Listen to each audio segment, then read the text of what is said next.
So this is the basket that I've selected today. As you can see, it's dated, probably from sometime in the 90s. It's got some apples on it and some of this green color, which was popular. So I'm going to be removing that to start. So I'm going to go ahead and take my scissors and I'm going to snip away these details. And then we'll come back when that's all removed and I'll show you what the basket looks like from there. Okay, so I've gone ahead and removed all of those wooden beads from the small dowels inside of the basket, which I'm going to save for a future project.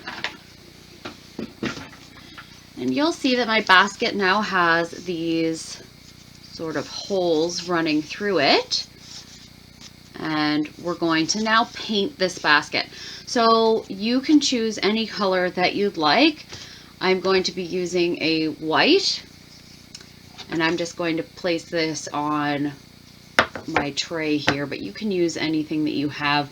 I just suggest that you cover your work area with some paper or plastic, whatever you have around that will keep your area clean.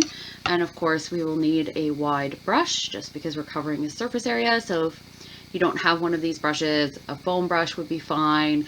You could also use, just a regular paintbrush for home paint. I'm just using this because it's what I have at the time.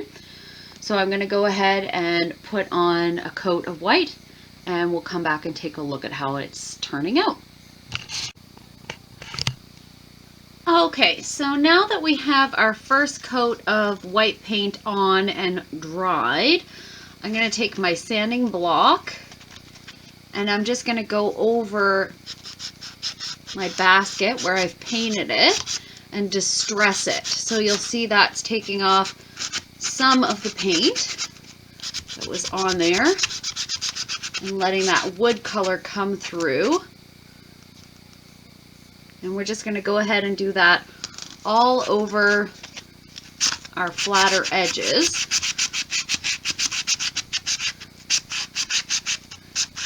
And I'm using a sanding block, but I could do this with sanding paper as well. So I'm going to go ahead and keep going with this and come back and show you how it turns out.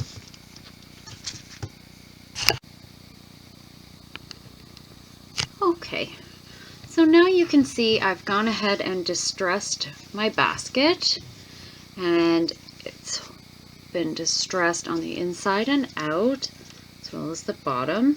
So I just took my sandpaper and went down to the bare wood underneath. And I've reinforced, as I noticed when I started sanding it down, the basket wanted to come apart. So what I did is I took some kitchen skewers, like for barbecuing, and I cut them and slid them through just to reinforce my basket. And that's going to help with the next stage that I'm going to be doing, which is weaving. So I've gone ahead and found this piece of sock yarn. You can't really see the color coming through clear on the camera, but it's this really pretty purple. It has some oranges running through it as well. So I'm going to weave this through to close off these gaps in my basket. Alright, well there you have it. I've completed my weave. I've decided not to go all the way through. I just did a band of color around my basket. And now we're ready to use it for our yarn keeper. So I can stick my ball of yarn in and knit away. And I won't lose my ball of yarn and it won't roll around on the floor collecting cat hair.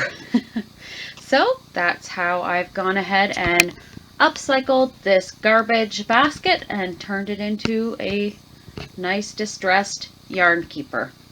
Thanks for watching. If you like this video, please give me a thumbs up and subscribe to my channel for future videos. And please leave a comment if you have any suggestions for future videos. And thanks again for watching. Bye.